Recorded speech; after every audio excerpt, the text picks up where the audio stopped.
মৃত্যু কোনো শেষ নয়, বরং এটি এক অবস্থা থেকে আরেক অবস্থায় প্রবেশ। আল্লাহ বলেন, প্রত্যেক প্রাণীকেই মৃত্যুর স্বাদ গ্রহণ করতে হবে। সূরা আল ইমরান 185। মৃত্যুর সময় মানুষের রূহ শরীর থেকে বের হয়ে যায়। ফেরেশতারা রূহ গ্রহণ করে। নেককার মানুষের রূহ সম্মানের সাথে, আর পাপীর রূহ কষ্টের সাথে গ্রহণ করা হয়। 2. কবরের জীবন বা বারজাখ।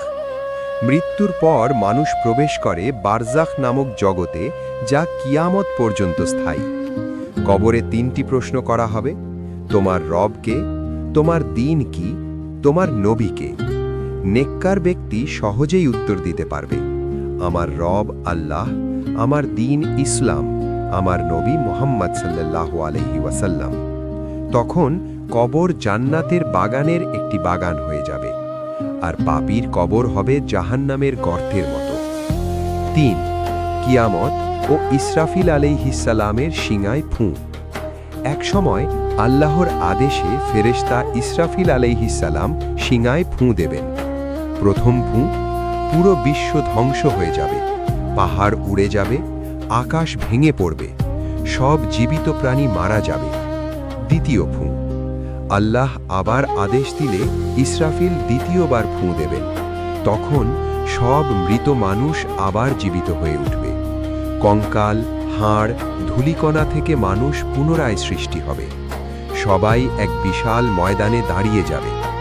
আল্লাহ বলেন, আমি প্রথমবার যেমন সৃষ্টি করেছি তেমনি আবার সৃষ্টি করব। সূরা আল আম্বিয়া 104। 4. হাশরের ময়দান। সব মানুষকে একত্র করা হবে হাশরের ময়দানে। কেউ থাকবে খালি পায়ে, কেউ থাকবে ভয়ে ঘামতে থাকা অবস্থায়। সূর্য থাকবে খুব কাছে। ভয় ও আতঙ্কে মানুষ দিশেহারা হবে। এই দিন কেউ কাউকে সাহায্য করতে পারবে না, না বাবা সন্তানকে, না বন্ধু বন্ধুকে। 5. আমলনামা প্রদান। প্রত্যেক মানুষের জীবনের সব কাজ লিপিবদ্ধ আছে। ডান হাতে আমলনামা পেলে সে হবে সফল, বাম হাতে বা পেছন দিক থেকে পেলে সে হবে ব্যর্থ। কেউ ছোট একটি কাজও অস্বীকার করতে পারবে না। 6. আল্লাহর বিচার, হিসাব। আল্লাহ নিজে বিচার করবেন। নামাজ, রোজা, যাকাত, হকুল ইবাদ, মিথ্যা, জুলুম, অন্যায়, গোপন ও প্রকাশ্য সব কাজ।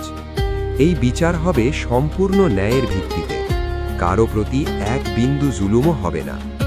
7. পুলসিরাত সেতু। জাহান্নামের ওপর স্থাপিত হবে পুলসিরাত। চুলের চেয়েও চিকন, তলোয়ারের চেয়েও ধারালো। মানুষ তার ঈমান ও আমলের শক্তি অনুযায়ী পার হবে। কেউ বিদ্যুতের মতো, কেউ দৌড়ে, কেউ হেঁটে, কেউ হামাগুড়ি দিয়ে, কেউ পড়ে যাবে জাহান্নামে। 8. চূড়ান্ত গন্তব্য, জান্নাত অথবা জাহান্নাম। জান্নাত, যারা সফল হবে তাদের জন্য অফুরন্ত শান্তি, দুঃখ, কষ্ট, মৃত্যু নেই, আল্লাহর সন্তুষ্টি, অনন্ত সুখ। জাহান্নাম, যারা ব্যর্থ হবে তাদের জন্য কঠিন শাস্তি, অনুশোচনা, মুক্তির আকাঙ্ক্ষা, কিন্তু সুযোগ নেই। উপসংহার: মৃত্যুর পরবর্তী জীবন কোনো কল্পকাহিনী নয়, এটি ইসলামের অকাট্য সত্য। এই দুনিয়ার প্রতিটি কাজ, প্রতিটি সিদ্ধান্ত, প্রতিটি কথা আমাদের পরকালের পথ তৈরি করছে। বুদ্ধিমান সেই যে মৃত্যুর আগে মৃত্যুর প্রস্তুতি নেয়। আজ নয়, কাল নয়, প্রস্তুতি হোক এখনই।